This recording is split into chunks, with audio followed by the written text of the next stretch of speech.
എന്താണ് ഇന്ത്യയുടെ S-400 triumph അല്ലെങ്കിൽ സുദർശൻ ചക്രം? പുരാതന ഭാരതത്തിലെ ദൈവായുധങ്ങളിലൊന്നാണ് സുദർശൻ ചക്രം. മഹാവിഷ്ണുവിൻ്റെ അതീവ ശക്തിയുള്ള ചക്രായുധം. അതിൻ്റെ കൃത്യതയും ആപത്തിലൂടെ എതിരാളികളെ ഇല്ലായ്മ ചെയ്യുന്നതിനുള്ള കഴിവും അതിവിശേഷം. ഇന്ന് അതിൻ്റെ ആധുനിക രൂപം ഇന്ത്യയുടെ ആകാശം സംരക്ഷിക്കുന്ന S-400 ട്രയംഫ് എന്ന മിസൈൽ പ്രതിരോധ വ്യൂഹമാണ്.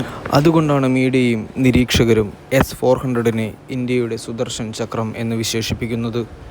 S-400 ട്രയംഫ് റഷ്യയുടെ അൽമാസ് അന്തേവ്യോമ പ്രതിരോധ കമ്പനി വികസിപ്പിച്ചെടുത്ത ലോകത്തിലെ ഏറ്റവും കൂടുതൽ ഭീതി ഉളവാക്കുന്ന മിസൈൽ പ്രതിരോധ സംവിധാനങ്ങളിൽ ഒന്നാണ്.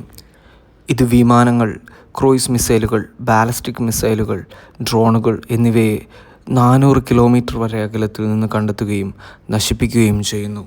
2025 മെയ് 7-8 പാകിസ്ഥാൻ ഇന്ത്യൻ നഗരങ്ങൾ ലക്ഷ്യമാക്കി ഡ്രോണുകളും മിസൈലുകളും ഉപയോഗിച്ച് ആക്രമണം നടത്തി. ഇന്ത്യയുടെ സുദർശൻ ചക്രവ്യൂഹം ഈ ഭീഷണികളെ വിജയകരമായി തടഞ്ഞു. മുൻകൂട്ടി ആക്രമണങ്ങൾ തിരിച്ചറിയുകയും നശിപ്പിക്കുകയും ചെയ്തു. 2025 മെയ് 7 പുലർച്ചെ 2 മണിക്ക് പാകിസ്ഥാൻ ആസൂത്രിതമായി ഇന്ത്യയുടെ പടിഞ്ഞാറൻ അതിരുകളിലെ പ്രധാന നഗരങ്ങൾക്കു നേരെ ഡ്രോണുകളും ചെറിയ തോതിലുള്ള ക്രൂയിസ് മിസൈലുകളും വിക്ഷേപിച്ചു.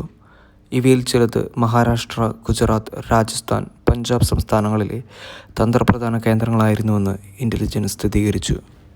ഇന്ത്യയുടെ S-400 സുദർശൻ ചക്രം ഉടനടി പ്രവർത്തനത്തിൽ പ്രവേശിച്ചു. അതിൻ്റെ ഉയർന്ന ശ്രേണിയിലുള്ള റഡാർ സംവിധാനങ്ങൾ ആക്രമണ സാധ്യത മെയ് 6 തന്നെ തിരിച്ചറിഞ്ഞു.